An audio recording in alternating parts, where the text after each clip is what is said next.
Bonjour Ilham, je suis ravie, mais vraiment ravie d'être avec toi aujourd'hui. Nous avions prévu de faire cette interview il y a quelque temps, mais je suis tombée malade, j'ai eu la Covid, donc je n'ai pas pu. Donc franchement, j'ai repoussé quelque chose, donc du coup, je suis encore un peu plus impatiente là d'être avec toi.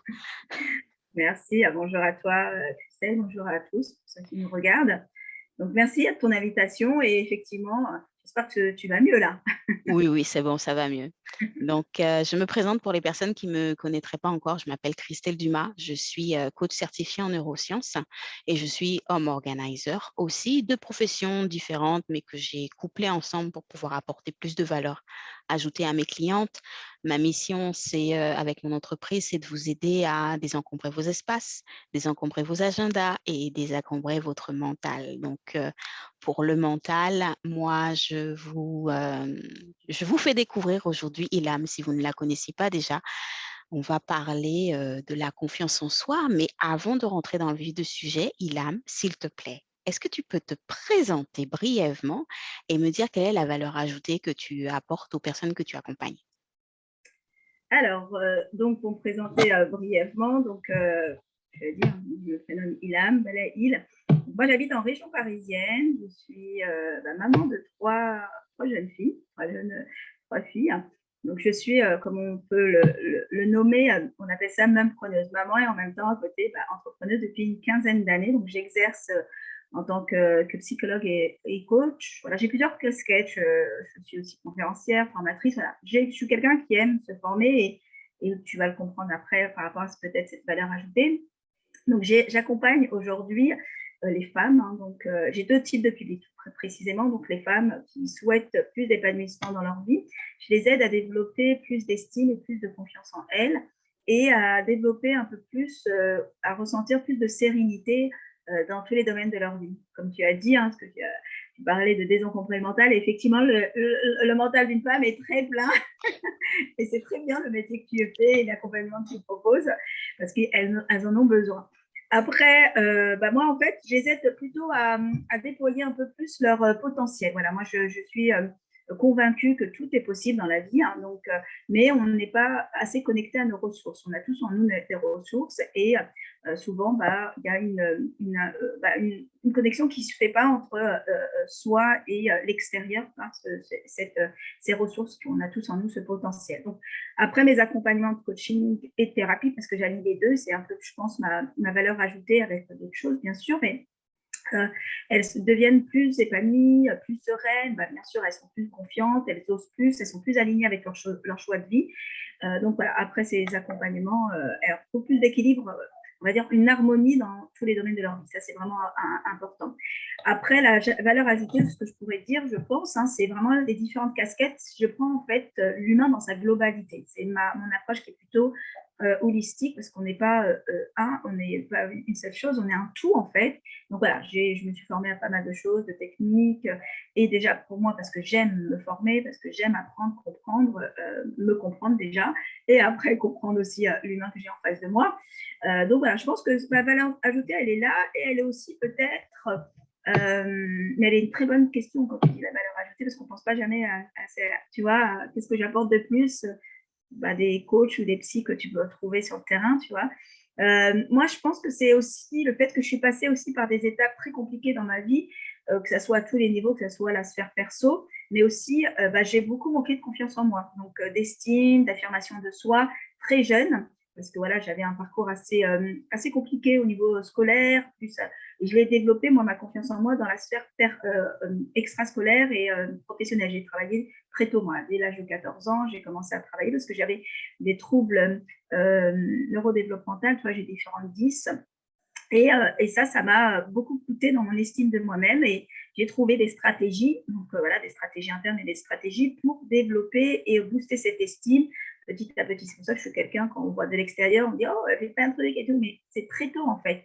J'ai toujours eu ce tempérament parce que je suis beaucoup dans une énergie masculine. Il faut savoir qu'on a tous deux types d'énergie. Bon, là, je commence déjà à donner des trucs. On a deux types d'énergie, que ce soit masculine et féminine en nous, en fait, que ce soit même physiologiquement, on porte aussi les hormones mâles et femelles, les hormones oestrogènes et progestérone. Donc déjà, physiologiquement, on a une certaine énergie qui nous pousse à faire, à agir, aller de l'avant, qui nous apporte de la force. Tout ça, c'est de l'énergie masculine. Et l'énergie féminine, elle est plutôt dans l'intuition, dans l'émotionnel, plutôt dans la facilité, dans quelque chose de plus serein. C'est pour ça qu'il faut apprendre à équilibrer les deux. Moi, j'avais du mal, j'étais beaucoup dans l'accélérateur, qui est l'énergie masculine, et le frein, j'étais moins dans le frein. Après, j'ai appris dans le travail que j'ai pu faire sur moi-même, grâce aussi à des professionnels. C'est pour ça que c'est important d'aller travailler avec un professionnel comme tu proposes.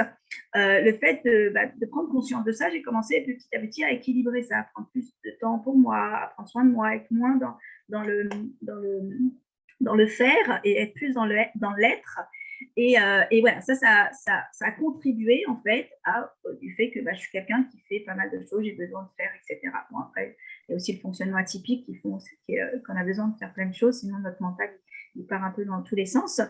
Donc voilà, moi je pense que ma valeur ajoutée était là, c'est le fait que je suis passée par des stades un peu compliqués. Je peux savoir ce que peut ressentir parfois la personne que j'accompagne et je peux leur expliquer comment y remédier parce que moi-même je suis passée par que ce soit dans ma parentalité, que ce soit dans la sphère perso, professionnelle. Voilà, donc voilà, je pense que c'est ça qui peut-être qui me différencie par rapport à mon accompagnement. Ça donne voilà, tu traites la personne dans sa globalité, tu prends soin d'elle, tu l'amènes à grandir, mais vraiment pas juste sur un domaine, sur plein de domaines. Ça a l'air génial, ça. Mais pour que ça soit clair pour toutes les personnes qui vont écouter, là, comment est-ce que toi, tu définis la confiance en soi? C'est quoi la définition que tu y mets? Alors, déjà, on n'a pas tous, en fait, il y a plusieurs, et ça c'est important de le savoir, il y a beaucoup de polémiques sur la confiance en soi. On dit, voilà, il y a plusieurs courants qui disent que la confiance en soi n'existe pas. Voilà, j'ai été à un séminaire récemment et un des professionnels qui est vraiment professionnel, c'est un neuropsy, qui disait que cette notion, voilà, en fait, il y a de tout et n'importe quoi sur cette thématique-là. En fait, c'est pour ça que c'est important de bien savoir de quoi on parle et de savoir, de ne pas en fait généraliser. C'est une notion qui est généralisée. C'est un peu un fourre-tout. Dès qu'il y a quelque chose, on dit on manque de confiance, etc. Alors des fois, c'est pas forcément un manque de confiance qui fait qu'on va avoir tel ou tel comportement. La confiance en soi, si on revient un peu plus, dans quelque chose de plus global, c'est une perception qui est intime. C'est quelque chose, c'est un sentiment qui est intime, que on croit en fait qu'on a cette perception de soi qu'on est capable de faire des choses, c'est-à-dire de croire en ses capacités à agir de façon appropriée par rapport à une situation qu'on peut avoir, qu'elle soit bonne ou mauvaise dans la vie. Comment je réagis, comment je suis à l'intérieur de moi, comment est-ce que je me sens capable de la surmonter, cette chose-là, cette situation, cet événement. Donc, à la base, la confiance en soi, c'est quelque chose déjà qui est inné, en fait. Elle est innée très tôt. Elle se développe, donc c'est quelque chose qui est interne et qui est lié à un sentiment de sécurité. C'est-à-dire ce sentiment de sécurité, tu vois, quand l'enfant il commence à acquérir tout ce qui est développement, les étapes de développement se construire, que ce soit la marche, que ce soit la motricité, etc. L'enfant, au départ, il va tester des choses, il va expérimenter, il va tomber, etc. Et il ne s'arrête pas, en fait, il continue, il ne se dit pas, ouais, j'arrive pas, c'est bon, je laisse tomber. Non, il persiste, il est persévérant. Pourquoi? Parce qu'à l'intérieur de lui, il est sûr, il est en sécurité, il sait qu'il va y arriver, en fait. Donc, cette confiance, cette estime, plus précisément, et je reviendrai sur l'estime, mais cette confiance en soi, elle est déjà à la base, elle est innée. On l'a tous, l'enfant, le bébé, il est sûr, il se sent en sécurité de faire. Donc, il sait qu'il va y arriver. Et petit à petit, malheureusement, cette confiance en soi, dans notre évolution, on va la perdre. On la perd par différentes choses. C'est pour ça qu'elle n'est pas stable. C'est-à-dire qu'une personne qui dit il est confiant, à 100%, ce n'est pas vrai. Moi, la première, il y a des moments où on ne peut pas être confiant dans tous les domaines. Pourquoi? Parce qu'on va avoir un sentiment de doute, on ne va pas être compétent. Il y a des domaines, quand on est novice, on apprend, voilà, on occupe un poste pour la première fois, on a un sentiment que je ne suis pas compétent. Ou là, comme là, par exemple, les outils de tout ce qui est informatique, je veux dire, il y a des moments, on ne sait pas, on ne va être pas confiant, on dit, mais j'y arrive pas. Ça, c'est un sentiment que je ne suis pas en sécurité, un sentiment que j'ai l'impression que je ne vais pas y arriver. Donc, la confiance en soi, en fait, elle n'est pas, elle est pas toujours stable, en fait. Ce qui va devoir être stable, ça va être l'estime de soi, c'est-à-dire ma valeur. Comment je m'estime en tant que personne, ça, il faut que ça soit stable. C'est-à-dire que ma valeur, elle ne doit pas changer en fonction des autres. C'est-à-dire qu'il faut que je sois convaincue que j'ai une valeur, que je vaux quelque chose, que je suis une personne voilà, qui est bien, voilà, qui a des compétences, qui a des talents, etc. Donc ça, oui, il faut que ça soit, l'estime de soi, elle doit être stable et solide. Elle ne doit pas être en fonction voilà, de l'extérieur. Par contre, la confiance, elle va se perdre parce que voilà, comme je dis, les événements de la vie, on perd un travail, on divorce, je ne sais pas, on vit un deuil, bah, des fois on va douter, on va se dire ouais, j'y arriverai jamais, etc., à surmonter ce deuil. Donc voilà, en gros, la confiance en soi, c'est vraiment un sentiment qui est intime à soi et elle est un des piliers de l'estime. Tout vient de l'estime de soi, là-bas, c'est voilà, s'estimer, notre identité, la construction de notre vie, et à travers cette estime de soi. Donc en gros, c'est quelque chose qui est propre à soi, en fait. C'est comment je me vois, quel est le regard que je me porte sur moi-même, le sentiment que j'ai à l'intérieur de moi dans différentes situations de la vie. Donc, voilà, si je pourrais, on va dire, synthétiser cette définition de la confiance en soi, je la définirais de cette manière. Et elle s'apprend, bien sûr. Et elle Ok, se travaille d'accord. à n'importe quel moment, tu vois. Justement, tout à l'heure, tu parlais des enfants. Comment Oui, est-ce que moi, en tant que mère, je peux aider, je peux accompagner mes enfants pour pour qu'ils aient plus confiance en eux si moi-même, j'ai pas confiance en moi? d'accord. Donc ça, c'est une très bonne question. Il faut savoir que ce n'est pas une fatalité déjà. Qu'on manque de confiance en soi. Et le souci, c'est qu'on a tendance souvent euh, à, euh, à généraliser. Je ne sais pas si tu entends souvent les personnes que tu coaches, que tu accompagnes, on va dire j'ai pas confiance en moi, etc. On va le généraliser, alors que la confiance en soi, elle est situationnelle. En fait, elle est liée à une situation. On peut avoir confiance en soi dans le domaine professionnel et pas du tout dans le domaine perso. Et bien sûr, on peut ne pas avoir confiance en nous dans notre parentalité, dans notre rôle de maman ou de papa. Donc, la confiance en soi, c'est pas quelque chose que je vais généraliser, dire ouais, j'ai pas. Non, il y a des domaines de votre vie où vous êtes confiant. Et c'est là où il faut aller creuser. Et on reviendra dessus, mais c'est pas une fatalité, ça se travaille. C'est pas parce que, voilà. Par contre, effectivement, c'est important que le parent travaille sa confiance en soi. C'est important que le parent prenne conscience, en fait. Pourquoi? Parce que les parents vont être une référence, va être la base, en fait, de l'enfant. C'est la référence et l'enfant, il apprend déjà dès le départ par imitation, par mimétisme.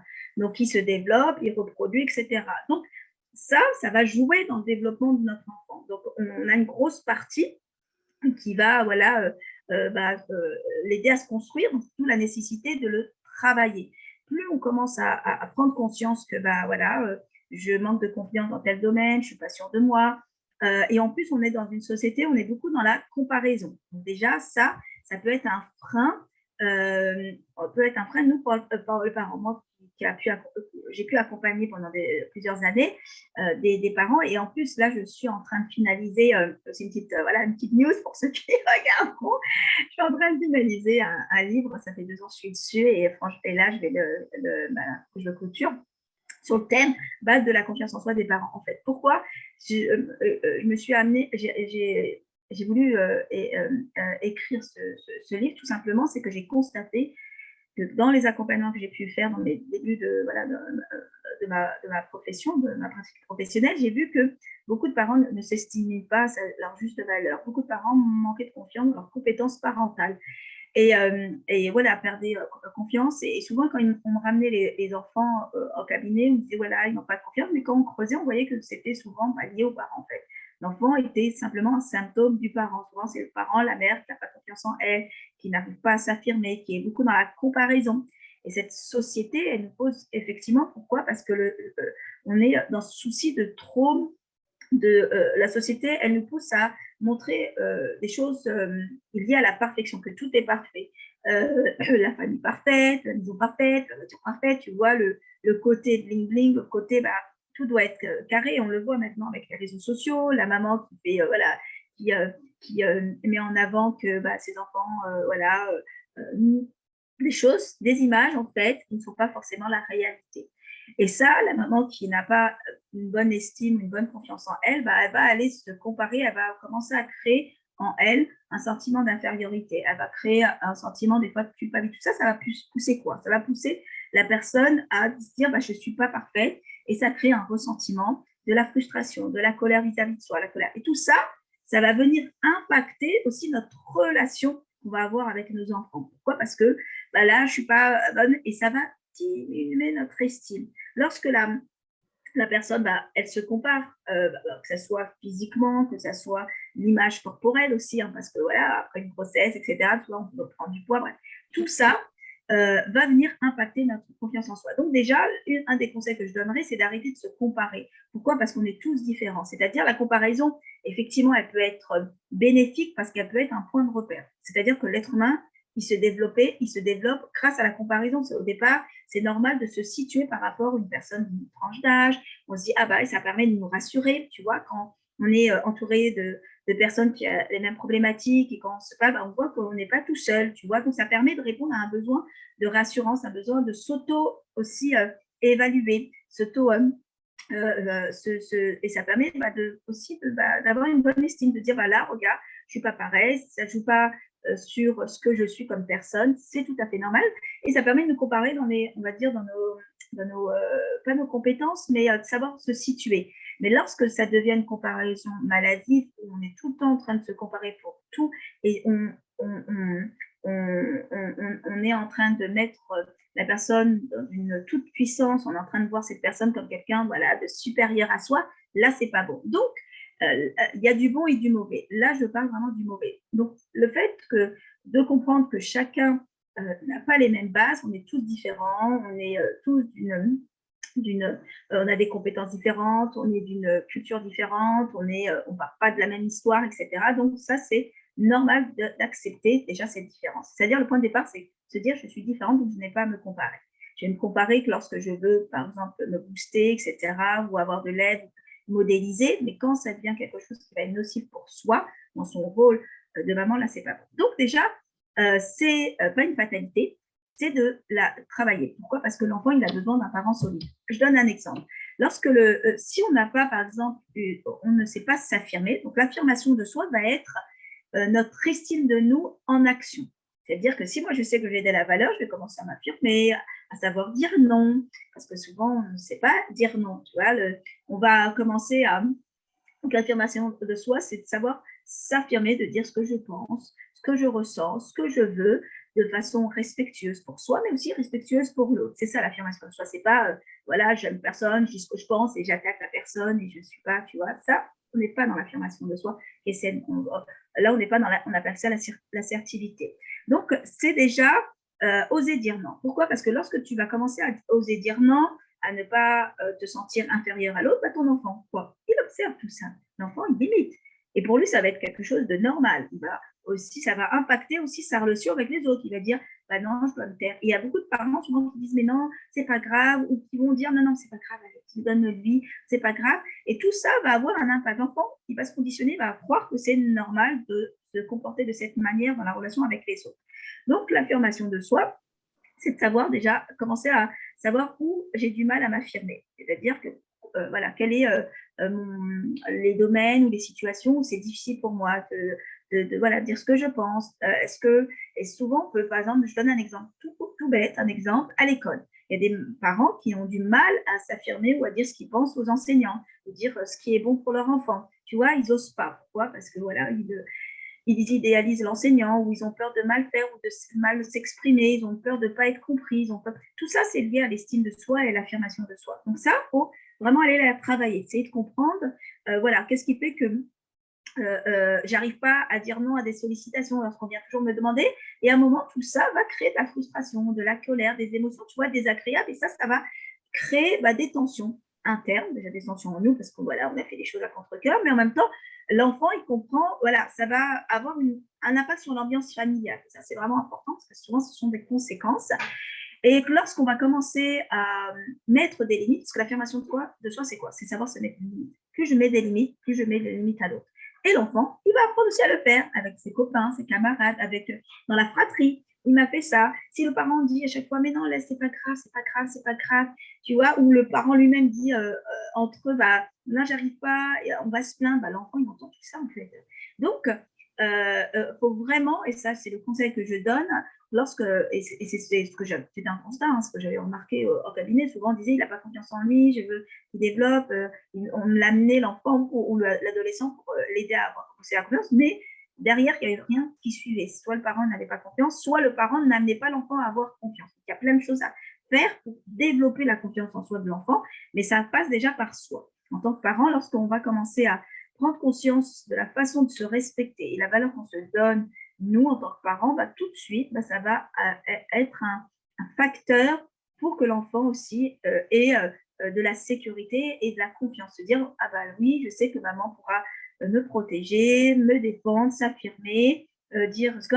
Et en même temps, ça permet aussi de montrer à l'enfant que voilà, on est quelqu'un, qu'on doit se faire respecter, qu'on peut croire en soi, atteindre nos objectifs, croire en nos rêves. Tu vois, par exemple, moi, mes filles, moi, je suis beaucoup je les aide à s'affirmer entre elles, c'est-à-dire dans leurs différences, parce qu'elles sont toutes différentes et souvent ils vont, voilà, mais non, ils vont se chamailler, ils vont commencer à critiquer, se critiquer, etc.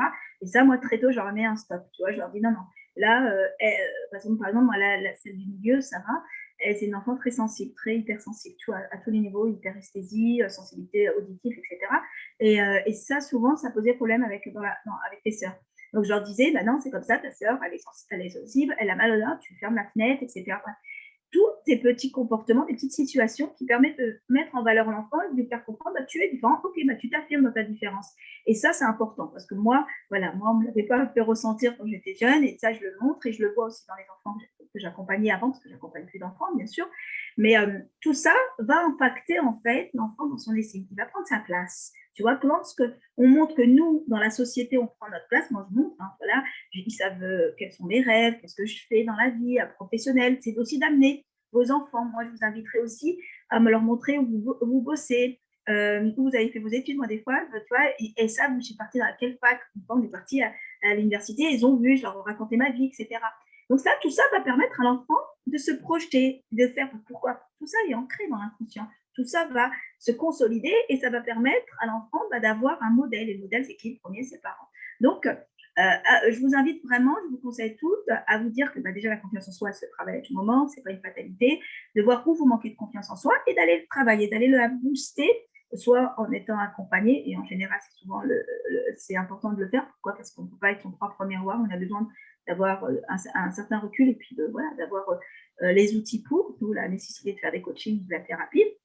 Mais en même temps, c'est aussi d'amener notre enfant en lui donnant de la valeur, en s'estimant, en faisant des choses qui va vous permettre de montrer qu'on est confiant. Et la confiance en soi, elle se travaille par l'action, c'est-à-dire en train de le faire. C'est dans les situations qu'on va vivre en sortant de notre zone de confort, dans l'inconfort, que là, on va commencer à créer ce sentiment de sécurité. Au départ, on est dans l'insécurité, c'est ça la confiance, c'est ça, c'est ce sentiment dans cette situation, je ne suis pas confortable, donc c'est de l'insécurité. Et petit à petit, on va développer ce sentiment de sécurité qui va être la confiance, tout simplement. Donc, mais c'est en faisant. Donc, la confiance en soi, c'est en action. Et c'est pareil pour nos enfants. Tu dois les booster, etc. Voilà. Après, pour l'enfant, il y a plein de choses aussi à savoir pour développer leur confiance. En gros, voilà, si tu devais synthétiser, sinon, ce serait trop long, en fait. Donc, en reformulant, donc la confiance en soi, elle va être situationnelle. Et ce n'est pas parce que je me sens en confiance dans certaines situations que je suis en confiance dans toutes les situations. Et c'est OK de ne pas être en confiance dans toutes les situations. Et si je veux que mon enfant me mime, en fait, pour pouvoir apprendre de lui-même, pour pouvoir m'observer, ce que je peux déjà faire plutôt que d'aller lui dire ah ouais mais t'as pas confiance en toi, ah mais de toute façon avec toi ça marche jamais, mais Oui, patati de mettre des étiquettes. voilà. Attention, tu ne peux pas mettre des étiquettes sur l'enfant. Je peux l'amener à prendre conscience de sa différence, à valoriser sa différence afin qu'il puisse l'exprimer aux autres. Non, c'est super intéressant ce que tu expliques là. J'espère que toutes les personnes qui regardent cet enregistrement vont pouvoir y voir la richesse de ce moment d'interview. Est-ce qu'il y aurait, selon toi, d'autres comportements, à part la comparaison ou coller des étiquettes, ou d'autres comportements ou d'autres pensées qui fait que, sans qu'on en ait vraiment conscience de cela, en fait, qu'on diminue sa confiance en soi? S'il y a des comportements qui diminueraient notre confiance en soi, c'est ça? Oui, est-ce qu'il y a d'autres comportements ou d'autres pensées?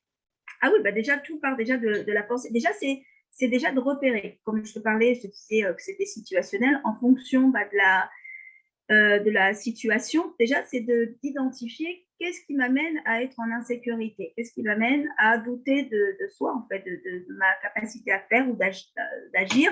C'est quel va être le discours intérieur. Souvent, on va avoir, lorsqu'on manque de confiance en soi, en fait, le manque de confiance, il va s'exprimer de différentes manières. Déjà, si tout de suite, je me dévalorise, j'ai un discours assez négatif et je suis dans l'autocritique avec soi-même, en fait, je suis toujours dans ce discours intérieur, tu vois, cette voix saboteuse qui est toujours en train de me dévaloriser, je suis toujours en train de me sous-estimer, je me dis, bah, je suis bonne à rien, regarde, eux, ils arrivent. Ça, je parlais de comparaison tout à l'heure, c'était pas pour rien, c'était voilà. Pourquoi? Parce que ça va agir sur notre mental, ça va agir sur notre façon d'agir, nos comportements tous les jours. Donc, si moi tous les jours je me dis, bah, je suis nulle, j'y arrive pas, regarde, j'ai échoué, ça sert à rien que je le refasse, etc., ça va avoir un impact forcément dans les résultats que je vais avoir quand je vais matérialiser les choses. Tout part par le mental. Donc, ce qui va être un des freins, donc il y a plusieurs choses. Il y a les freins internes et les freins externes. Donc, en fait, ces différents freins, et notamment qui va avoir le plus d'impact, c'est notre discours interne, c'est soi, mon rapport avec soi-même. C'est-à-dire que si à longueur de journée, je suis négative, j'ai une mauvaise image de moi-même, je suis toujours dans l'autocritique, dans la dévalorisation de soi, qu'est-ce qui va se passer? Tout simplement, ça impactera mes actions, ça impactera ma relation aux autres, ça impactera déjà ma relation avec moi-même et ça va impacter l'action. C'est-à-dire que pour avoir confiance en soi, c'est déjà d'agir, ça je l'ai dit. Plus je vais être dans l'action, plus je vais réussir. Si je réussis, je développe, tu vois, c'est un peu le cercle vertueux, je développe mon sentiment de réussite, parce que c'est ça, je me dis, ah, bah, j'ai réussi, c'est bien, et je développe mon sentiment d'efficacité. Le sentiment d'efficacité, il est lié aussi à, c'est une des composantes de cette estime, de dire, voilà, je suis efficace, j'ai réussi, ah, j'ai de l'estime pour moi, je suis bien. Et en plus, l'estime et la confiance en soi, ça fait partie d'un besoin. Ça, je l'ai oublié tout à l'heure. C'est pas que là, quand je parlais de sécurité, effectivement, c'est un besoin, c'est profond. C'est-à-dire tous les êtres humains, ils ont besoin de se sentir capables, estimer leur juste valeur, se sentir capables de tout, en fait. Donc, lorsque je vais commencer à développer ce sentiment de réussite et d'efficacité, ça me donne envie de faire. Donc, ça va me pousser à refaire. Donc, ça augmente ma confiance, ça augmente mon estime. Et en même temps, c'est voilà, le gros cercle vertueux. Et quand je ne réussis pas, quand j'échoue, je recommence. Ce n'est pas de s'arrêter, en fait. Et ça, c'est quelque chose d'important. C'est-à-dire que si vous échouez, voilà, vous ne réussissez pas du premier coup, ce n'est pas grave.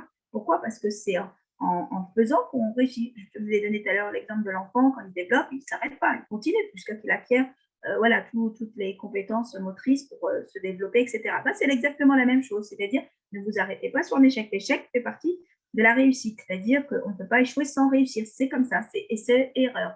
Donc, le fait déjà de prendre conscience que j'ai un discours qui est négatif, donc c'est-à-dire d'aller creuser à ce niveau-là et de voir comment je pense, qu'est-ce que je me dis tous les jours, ça va être, voilà. Donc, un des facteurs qui permet d'être en confiance, c'est déjà savoir, voilà, qu'est-ce que je me dis tous les jours. Ensuite, c'est les comportements, c'est l'affirmation de soi, comme tout à l'heure, c'est-à-dire est-ce que j'ose m'affirmer, est-ce que je suis toujours à dire oui dans les sollicitations, des fois que je n'ai pas envie de dire et je fais les choses à contre-cœur. Est-ce que je sais reconnaître mes compétences? Est-ce que je sais reconnaître ce que je suis capable de faire, que ce soit dans le domaine professionnel? Est-ce que j'arrive à dire à mon patron, voilà, oui, ça, j'arrive à le faire, je peux le faire, ou non, ou j'hésite, voilà. Quel est mon rapport aussi dans la relation aux autres? Voilà, est-ce que je suis dans un rapport sain ou au contraire un sentiment où je me sens inférieure, dominée par quelqu'un au-dessus? Parce que je considère, tu vois, c'est déjà d'observer quels sont mes comportements dans la relation sociale, c'est-à-dire dans la sphère sociale, quels sont ces comportements, parce que ces comportements, ils découlent du manque de confiance en général. Et dans ce manque de confiance qui va être un peu plus, voilà, comme c'est souvent insidieux, la manque de confiance, souvent, il y a des personnes, par exemple, je donne un exemple, des personnes qui vont s'excuser toutes les 2 secondes. Ils vont dire, oh, excusez-moi. Là, en fait, souvent, ça, c'est un signe, on va croire que c'est un signe de politesse, mais ce n'est pas un signe de politesse. Souvent, c'est parce que j'ai l'impression que j'ai peur qu'on va me juger, qu'on va dire que je ne suis pas quelqu'un de bien, etc. Ou j'ai peur que la personne pense ça de moi, etc. Bref, en gros, c'est de voir quels sont les comportements que j'ai au quotidien. Est-ce que je sais dire non?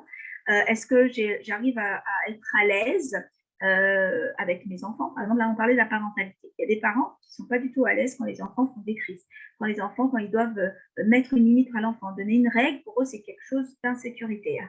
C'est quelque chose qui les rend en insécurité, ça crée un malaise chez eux, en fait. Donc, c'est déjà peut-être de voir là d'où ça vient. Est-ce que parce que j'ai peur qu'on pense que je ne sais pas éduquer mon enfant, c'est souvent le cas, ou j'ai peur que je pense que mon enfant il est mal poli, ou qu'on dise du mal de mon enfant et je me tais, ou j'ai peur de ne pas savoir comment gérer la situation Donc, en gros, c'est déjà de voir quelles sont les situations qui peuvent me mettre mal à l'aise et pourquoi derrière, ce qu'il y a la peur. Et en général, un des facteurs, souvent le facteur interne, comme je disais tout à l'heure, qui va être une des causes du manque, c'est la peur, c'est-à-dire la mauvaise gestion émotionnelle. C'est-à-dire que les émotions, elles sont importantes. C'est d'aller travailler la régulation émotionnelle, c'est-à-dire de prendre conscience déjà de nos peurs. Quelles sont ces peurs? Est-ce que j'ai peur d'être rejetée par mon enfant, de ne pas être aimée? Et souvent, c'est souvent ça. Et ça, je l'explique un peu dans mon livre. Là, je rentre vraiment dans le détail parce que pour te dire, qu'est-ce qui m'a poussée aussi à l'écrire, c'était qu'en pleine séance, j'avais des enfants qui tapaient leurs parents, qui insultaient des choses, et ça, je me dis, j'ai dit, c'est pas possible. Donc, il y a beaucoup de parents en souffrance, en fait. Et c'est pour ça que c'est important que vous puissiez comprendre qu'est-ce qu'il y a derrière. Et souvent, c'est la peur de ne pas être aimé par l'enfant, d'être rejeté. Il y a des choses profondes qui sont liées à leur histoire. C'est pour ça que c'est important d'aller travailler sur vous, sur vos blessures. Si tu es parent, c'est vraiment d'aller quand même, de façon générale, on doit tous le travailler, mais encore plus quand tu es parent, parce que tu portes des choses que tu vas projeter inconsciemment sur ton enfant. Donc, c'est de voir où tu es mal à l'aise et en même temps d'accepter nos imperfections. C'est-à-dire apprendre à comprendre qu'on n'est pas parfait. Tout à l'heure, je parlais de perfection, on n'est pas parfait.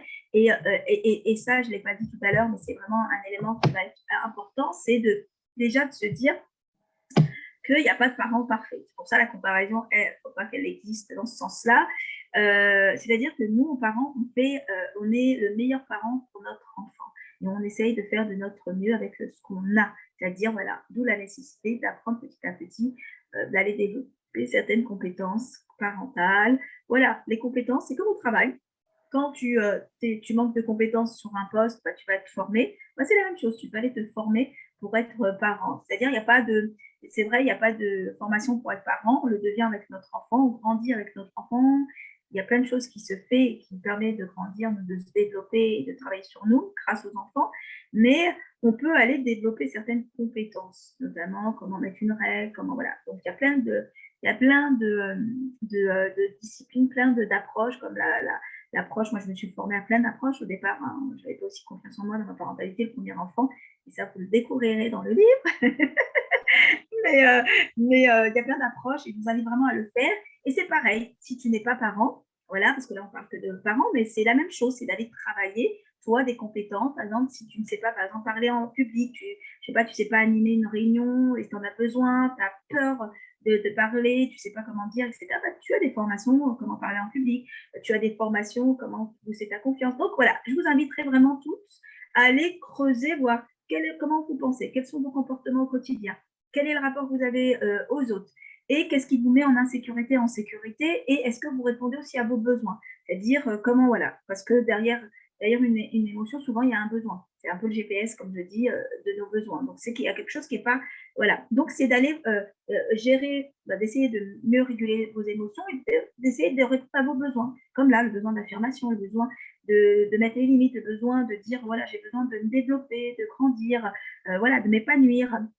Donc voilà, en gros, si je pouvais synthétiser, parce que ce serait long, c'est vraiment, et pour l'enfant, c'est vraiment d'aller le sécuriser, de favoriser ce sentiment de sécurité pour notre enfant, pour que lui, il se sente en sécurité, que je ne sois pas un parent qui change d'avis toutes les 2 secondes, ou un parent qui ne sait pas le protéger de l'extérieur. Ça va impacter la confiance de l'enfant. Il va être toujours craintif, peureux, il va avoir du mal à s'affirmer dans la sphère scolaire, après en tant que jeune adulte, etc. Donc, en gros, voilà, si je pouvais synthétiser, je synthétiserais de cette manière-là. Je ne sais pas si j'ai été claire. C'est clair, mais j'aimerais là que les personnes qui ont pris le temps de regarder cette vidéo partent avec un exercice le plus concis possible sur qu'est-ce que je peux faire là à partir de demain pour pouvoir développer ma confiance en moi sur un domaine. Est-ce que tu as un petit exercice facile à expliquer sur lequel Ouais. je peux commencer à travailler si j'ai besoin d'augmenter ma confiance en moi sur un domaine particulier? Il y a plusieurs exercices, mais là, un seul, c'est difficile la question que tu me poses. Moi, j'aime bien donner plein de choses. Déjà, déjà la gestion émotionnelle. C'est déjà le premier exercice, c'est d'identifier qu'est-ce que je vis. Parce que quand je disais, la confiance en soi, c'est ce sentiment de sécurité. Donc, c'est propre à l'intérieur de soi. C'est lié à ce que je vis dans mon système nerveux à l'intérieur. Donc, pour ça, c'est déjà d'identifier ce que je ressens au quotidien. Donc, un des exercices que j'aime bien donner, c'est déjà d'identifier chaque soir au moins 2 émotions que j'ai ressenties dans la journée. C'est-à-dire de repérer, voilà, quelles a été les 2 émotions qui ressortaient le plus souvent et de noter, de savoir, voilà, j'ai été frustrée, pourquoi? J'étais en colère, voilà, qu'est-ce qu'il y a là? Et ça va te permettre à la fin de la semaine, donc vous allez analyser, voilà, quelles sont les émotions que je ressens le plus souvent et qu'est-ce qui m'amène ces émotions-là. C'est-à-dire, et là, tu vas voir que c'est souvent, peut-être, quand c'est des émotions désagréables, c'est souvent lié à un manque d'estime ou d'affirmation de soi ou de la peur d'être jugé, etc. Et donc ça, déjà, ça permet de réguler. Ensuite, c'est le système des petits pas. C'est-à-dire que notre cerveau, il a besoin de temps pour mettre des choses en place. Il ne faut pas trop brusquer, surtout s'il y a un manque de confiance qui existe depuis longtemps. C'est d'y aller progressivement. Déjà, de poser peut-être des intentions, des petits objectifs, c'est-à-dire quel est en revenant sur la roue dans les domaines de vie, la roue de la vie, là, sur les domaines de vie, de voir quel domaine où c'est compliqué pour moi, où les émotions, elles sont très désagréables et je ne suis pas bien, aller sur ce domaine-là et d'aller peut-être poser 2-3 actions, c'est-à-dire d'objectifs plutôt, ou intentions, qui vont vous permettre de changer votre habitude à un comportement qui est nocif pour vous, qui crée un mal-être, et d'essayer de dire, voilà, là aujourd'hui, je vais peut-être, je sais que j'ai une relation toxique ou une relation négative avec une personne, elle est toujours en train de me solliciter, et ça crée du stress là, dans ce domaine-là. Donc, je vais peut-être me dire, je vais essayer, peut-être, un jour sur 2, peut-être de ne pas lui répondre, ou de commencer à peut-être préparer un texte, parce que ces fois, il y a des personnes qui ont besoin de mentaliser, d'écrire, de se préparer parce qu'ils ne savent pas trop quoi dire. Donc, peut-être, ça peut être ça, leur petit pas, c'est de commencer à écrire des phrases types qu'ils vont se dire dans le mental pour être à l'aise à un moment, pour dire, voilà, là, excuse-moi, aujourd'hui, je peux pas, j'ai quelque chose à faire, donc je ne peux pas répondre à ta sollicitation. Là, ce n'est pas possible, je le ferai avec plaisir, mais là, ce n'est pas possible pour moi. Voilà. Et je n'ai pas à me justifier. Attention. Et là, ça peut être le premier petit pas. Donc, c'est déjà d'identifier quel domaine me met mal à l'aise et qu'est-ce qui me permettrait d'être plus confiant et plus serein et quel est mon petit pas. Et chaque jour, je fais un petit pas. Plus je fais un petit pas, plus je développe. Et ça va vous permettre aussi à la fin de voir que vous êtes compétent, que vous réussissez. Donc, ça va vous permettre aussi de voir quels sont vos points forts.